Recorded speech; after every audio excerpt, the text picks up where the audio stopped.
ربنا آتنا في الدنيا حسنة وفي الآخرة حسنة وقنا عذاب النار۔ برادران اسلام، اسلامی بھائیوں، بزرگان ملت، آج کا دن ہمارے اور آپ کے لیے، تمام مسلمانان عالم کے لیے بڑی خوشی، مسرت اور شادمانی کا دن ہے، کیونکہ آج عید الاضحیٰ کا دن ہے اور یہ دن ہمارے لیے تہوار ہے، ہمارے لیے خوشی کا دن ہے، جس کو اللہ اور اس کے رسول نے ہمارے لیے مقرر کیا ہے۔ سال 12 مہینے کے اندر یہی 2 دن ایسے ہیں، عید الفطر اور عید الاضحیٰ کے دن، جن کو اللہ تعالیٰ نے خوشی کا دن مقرر کیا ہے، خوشی کا دن بتلایا ہے۔ انہی دونوں ایام کے اندر ہم اپنی خوشی کا اظہار کر سکتے ہیں اور اللہ کی دی ہوئی نعمتوں کا شکریہ ادا کرتے ہوئے تحدیث نعمت طور پہ ہم اس کا اظہار بھی کرتے ہیں۔ میرے بھائی، آج کا یہ دن عید الاضحیٰ کا دن ہے اور تمام مسلمان جانتے ہیں کہ آج کے دن ہم اور آپ سب مل کر کے اپنے حیثیت، اپنی استطاعت، قوت و وسعت کے مطابق اللہ کے راستے میں قربانی پیش کرتے ہیں۔ تو سب سے پہلے میں آپ لوگوں کو، تمام مسلمان اسلام کو عید الاضحیٰ کی مبارکبادی پیش کرتا ہوں اور اللہ تعالیٰ سے یہ دعا کرتا ہوں کہ اللہ اسی طریقے سے خوشیوں کے دن ہماری زندگی میں بار بار آئے اور اسی طریقے سے ہم تیرے راستے میں تیری حکم بجا آوری کرتے ہوئے اپنی جانوں کو، مال کو قربان کرنے کے لیے تیار رہیں۔ میرے بھائی، یوں تو ہم ہر سال آج کے دن سے لے کر کے 13ویں ذی الحجہ تک بے شمار جانوروں کی قربانی کرتے ہیں، بے شمار جانوروں کو خون بہاتے ہیں، اپنے ہاتھوں سے بھی، غیروں کے ہاتھوں سے بھی۔ لیکن کیا کبھی ہم نے سوچا یہ قربانی جو ہر سال آتی ہے، یہ عید الاضحیٰ کا تہوار، یہ عید جو ہر سال ہم مناتے ہیں، اس کا پیغام کیا ہے، اس کے مقاصد کیا ہے؟ یہ عید ہمیں کیا پیغام دینا چاہتی ہے اور یہ عید ہمیں کیا سبق دینا چاہتی ہے؟ میرے بھائی، ہم تو اپنے جانور قربان کر لیتے ہیں، گوشت کھا لیتے ہیں، پھر بھول جاتے ہیں، لیکن جو عید کا اصل مقصد ہے، اس عید کا جو اصل حکمت ہے اور ان کا جو پیغام و درس ہے، ان سے آج ہم کیا انجان ہے، ان سے ہم کیا ہے، غافل ہیں، اور ہم سمجھتے بھی نہیں کہ عید کی یہ قربانی ہم کیوں پیش کرتے ہیں۔ اگر کتاب و سنت کا مطالعہ کریں، کتاب و سنت کو پڑھیں، قرآن حدیث کو پڑھتے ہیں، تو آپ کو معلوم ہوگا کہ اس قربانی کا ایک اہم مقصد ہے، ایک نہیں بلکہ کئی اہم مقاصد ہیں، کئی اہم پیغام ہے جو قربانی کے ذریعے اللہ رسول ہمیں دینا چاہتا ہے۔ پہلا پیغام اگر دیکھیں آپ قرآن مجید کے اندر، یہ قربانی دراصل ہمیں ہر سال یہ آ کر کے پیغام دیتی ہے کہ اے مسلمانوں، تم اپنی عبادت کے اندر، اپنے اعمال کے اندر تم اللہ کے لیے مخلص بن جاؤ، متقی بن جاؤ، تبھی تمہاری عبادت، تمہارا کام، تمہارے نیک اعمال اور تمہارے اعمال حسنہ اللہ کے دربار میں کیا ہوں گے؟ مقبول ہوں گے۔ جیسا کہ اللہ رب العالمین نے فرمایا، قل ان صلاتی ونسکی ومحیای ومماتی للہ رب العالمین لا شریک لہ بذلک امرت وانا اول المسلمین۔ کہ اے نبی آپ کہہ دیں، اے نبی آپ اعلان کر دیں کہ اے لوگوں سنو،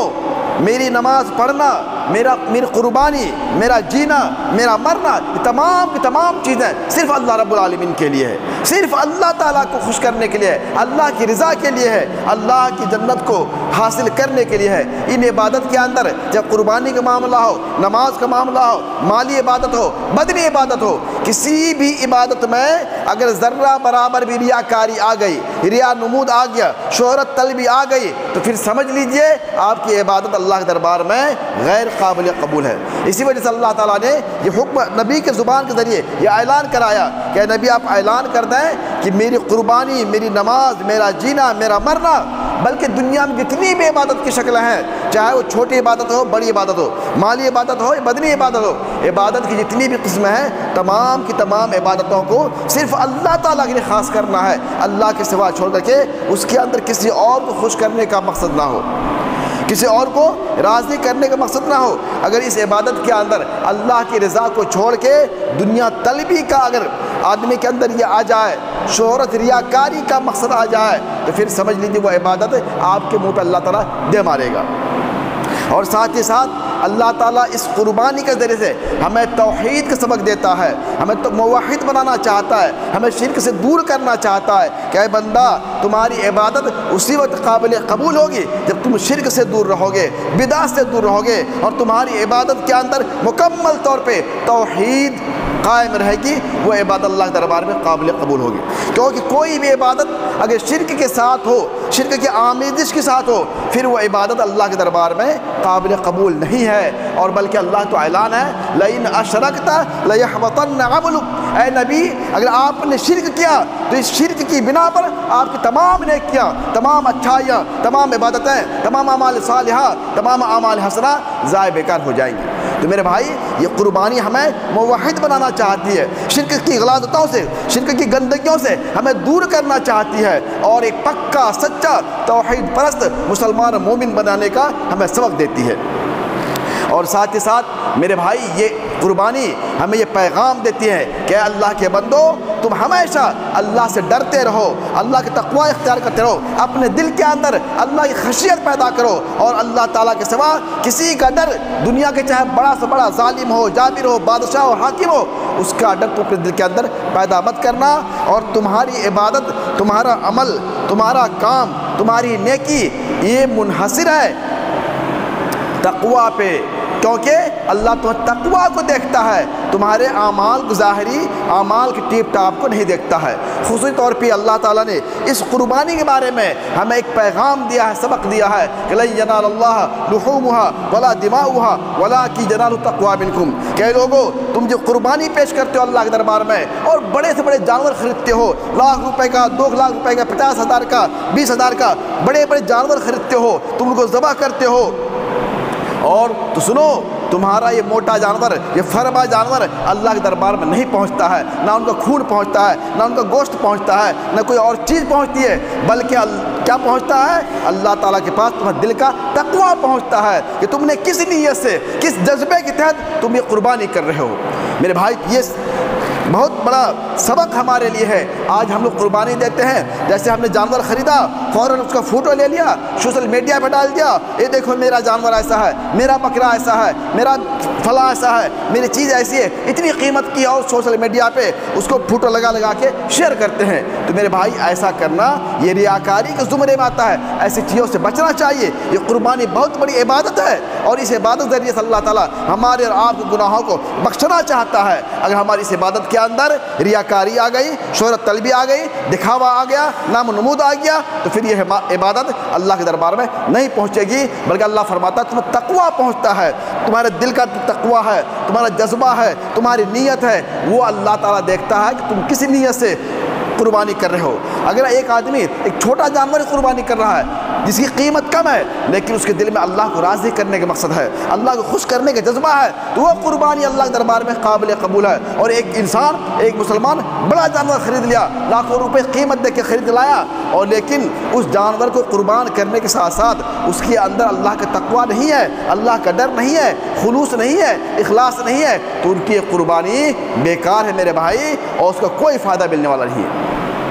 یہ قربانی ہمیں موحد بناتی ہے، تقوی کا درس دیتی ہے، اور ساتھ ہی ساتھ یہ قربانی ہمیں خدمت خلق کا بھی پیغام سناتی ہے کہ ہمیں اور آپ کو ہمیشہ عبادت کے ساتھ ساتھ خدمت خلق کو بھی انجام دینا چاہیے۔ ہم جس سماج کے اندر رہتے ہیں، جس معاشرے کے اندر رہتے ہیں، جس سوسائٹی کے اندر رہتے ہیں، ہم اپنے ساتھ اپنے بھائیوں کا بھی خیال رکھیں، جو غریب غربا ہیں، جو مساکین ہیں، جو فقراء ہیں، جو محتاج ہیں، جو قربان نہیں دے سکے ہیں، ہم اپنے ساتھ ساتھ ان کو بھی اپنی قربانی کے گوشت میں شریک کریں، اور جو خود بھی کھائیں ان کو بھی کھلائیں۔ جیسے اللہ نے فرمایا فَكُلُوا مِنْهَا وَأَطْعِمُوا الْبَائِسَ الْفَقِيرَ، کہ اے مسلمانوں جو تم قربانی پیش کر رہے ہو، اس قربانی گوشت تم بھی کھاؤ، اور ساتھ ساتھ تمہارے وہ بھائی، تمہارے وہ پڑوسی جنہوں نے قربانی نہیں دی ہے، جن کے پاس طاقت نہیں تھی، پیسہ نہیں ہے، روپے نہیں ہے، جو قربانی نہیں دے سکے ہیں، بھوکے ہیں، محتاج ہیں، ان کو بھی اپنے گوشت میں ان کو بھی کھلاؤ، اپنے گوشت کو ان تک پہنچاؤ۔ اور ایک جگہ اللہ نے فرمایا فَكُلُوا مِنْهَا وَأَطْعِمُوا الْقَانِعَ وَالْمُعْتَرَ، اے مسلمانوں قربانی کا گوشت تم خود بھی کھاؤ، اور ایسے مسلمانوں کو بھی کھلاؤ، ایسے لوگوں کو کھلاؤ جو شرم کی وجہ سے، آر کی وجہ سے وہ تمہارے پاس نہیں آتے ہیں مانگنے کے لیے، ان کے گھر تک پہنچاؤ، اور جو مانگنے والے ہیں ان کو بھی کھلاؤ۔ تو میرے بھائی یہ قربانی ہمیں خدمت خلق کا درس دیتی ہے۔ آج ہم لوگ قربانی کرتے ہیں، ایک جانور، دو جانور، 3 حصہ 4 حصہ لے لیتے ہیں اور خوب کھاتے ہیں اپنے بچوں کے ساتھ، اپنے گھر والوں کے ساتھ، لیکن ہمارے پڑوس میں، ہمارے گھر کے بغل میں، ہمارے گاؤں میں، ہمارے سماج میں بہت سے ایسے مسلمان بھائی بہنیں ہماری ہوتی ہیں جو محتاج ہیں، غریب ہیں، جو بیوہ ہیں، مساکین ہیں، جو یتیم ہیں، جن کے پاس قربانی کرنے کی طاقت نہیں ہے، صلاحیت نہیں ہے۔ ہم ان کی خبر گیری نہیں کرتے ہیں، وہ ٹکٹکی باندھ کے ہماری طرف دیکھتے ہیں کہ ہمارے گھر میں بھی ہمارے پڑوسی کچھ گوشت کا ٹکڑا پہنچائیں گے، لیکن ہم اپنی زندگی کے اندر اپنے بال بچوں کے ساتھ ہم مگن رہتے ہیں اور ہم ان کی خبر گیری نہیں کرتے ہیں۔ تو میرے بھائی، آپ کی قربانی قابل قبول نہیں ہوگی، اس لیے کہ آپ جو قربانی کا مقصد تھا، اللہ نے فرمایا خود کھاؤ، غریب غربا کو، مساکین کو، فقراء کو، ان کو بھی کھلاؤ۔ آپ نے اللہ کے اس حکم کی بجاوری نہیں کی، آپ نے اپنے پڑوسیوں کا، اپنے رشتہ داروں کا، اپنے اعزاء کا، اپنے احباب کا، اپنے سماج والوں کا، اپنے گاؤں والوں کا آپ نے حق ادا نہیں کیا، آپ نے حقوق العباد میں کوتاہی کی ہے۔ اس لیے میرے بھائی، یہ قربانی ہمیں ہر سال یہ آ کے سبق دیتی ہے کہ اے بندو، اے مسلمانوں، تم خدمت خلق کو لازم پکڑو، اور خدمت خلق یہ اللہ تعالیٰ کو بہت پیارا ہے، بہت پیارا ہے۔ ساتھ ہی ساتھ میرے بھائی، یہ قربانی ہمیں ایک سبق اور دیتی ہے، یہ ہمیں نماز کا پابندی کرنے کی تاکید کرتی ہے کہ اے مسلمانوں، یہ قربانی سال میں 1 مرتبہ آتی ہے اور یہ سنت مؤکدہ ہے، یہ سنت مؤکدہ فرض نہیں ہے لیکن آدمی کرنا چاہیے۔ لیکن اس سے بڑھ کر کے ایک عبادت اور ہے جو تمہارے لیے ہر صورت میں ادا کرنا ضروری ہے، وہ ہے 5 وقتہ کی نماز۔ 5 وقتہ کی نماز، اللہ فرماتا ہے اِنَّا أَعْطَيْنَاكَ الْكَوْثَرَ فَصَلِّ لِرَبِّكَ وَانْحَرْ، اے نبی کریم صلی اللہ علیہ وسلم، ہم نے آپ کا حوض کوثر عطا کیا، بس آپ اپنے رب کے لیے نماز پڑھیے اور قربانی کیجیے۔ پہلے اپنا اللہ نے نماز کا پڑھنے کا حکم دیا، پھر قربانی تذکرہ کیا ہے۔ اور ایک حدیث میں رسول اللہ صلی اللہ علیہ وسلم نے فرمایا من کانت صلاتہ قبلت، جس کی نماز قبول کر لی گئی، جس کی نماز مقبول ہو گئی، قبل سائر عملہ، ان کے تمام اعمال اللہ قبول کر لے گا۔ ومن کانت ردت علیہ،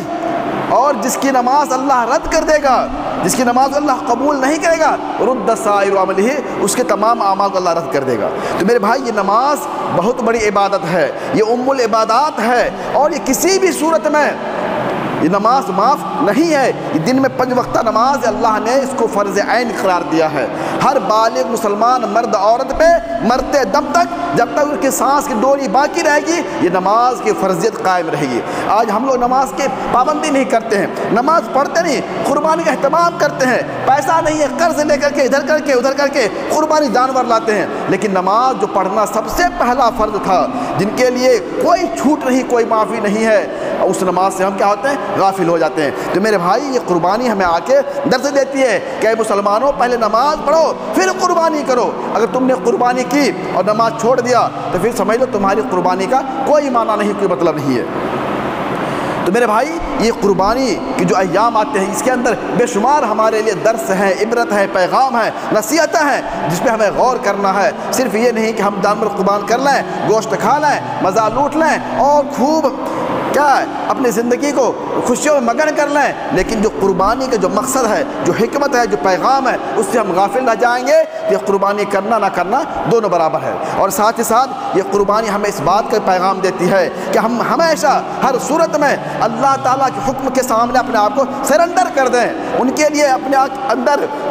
جانثاری، فداکاری کا جذبہ پیدا کریں، جیسے کہ اللہ رب العالمین نے اپنے پیارے نبی ابراہیم صلی اللہ علیہ وسلم اور ان کے بیٹے ابراہیم کے بارے میں فرمایا فلما اسلم وتلہ للجبین، کہ جب اللہ نے اسے حکم دیا قربانی کرنے کا ابراہیم کو کہ اے ابراہیم، آپ اپنے بیٹے اسماعیل کی قربانی کیجئے، اور خواب میں دکھایا، وہی نہیں بھیجی، فرشتہ نے نہیں کہا بلکہ خواب میں دیکھا، خواب میں دیکھا، اور خواب دیکھ کر کے جب انہوں نے اپنے بیٹے سے کہا یا بنی،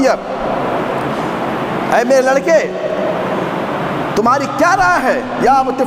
یا بنی ماذا ترى،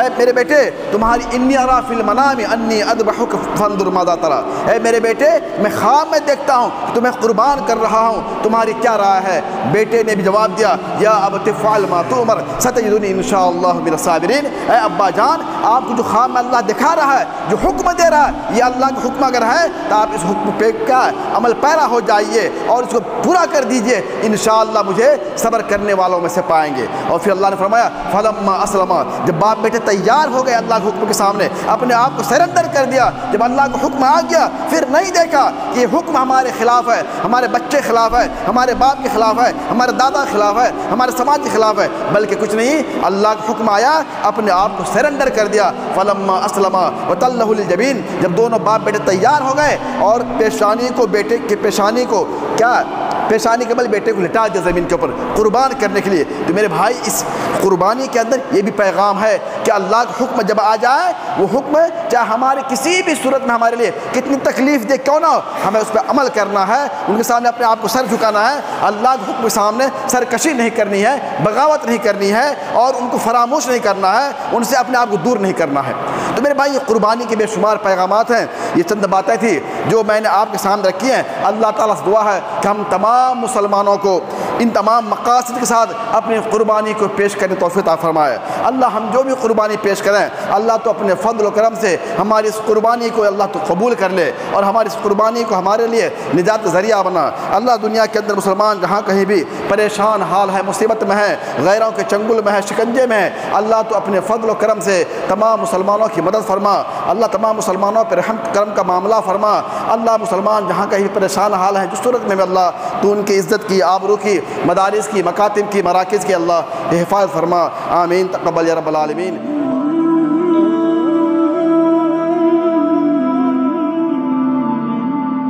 Oh